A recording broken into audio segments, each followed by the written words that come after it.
Flour, mud or sand pasting.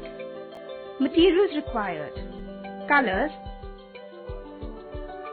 Flour, or maida, fevicol or glue. Begin by coloring the picture.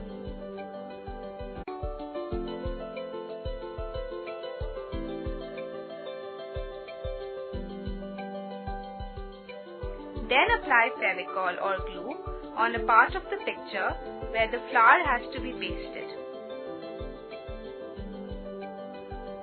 Sprinkle some flour on the glued part.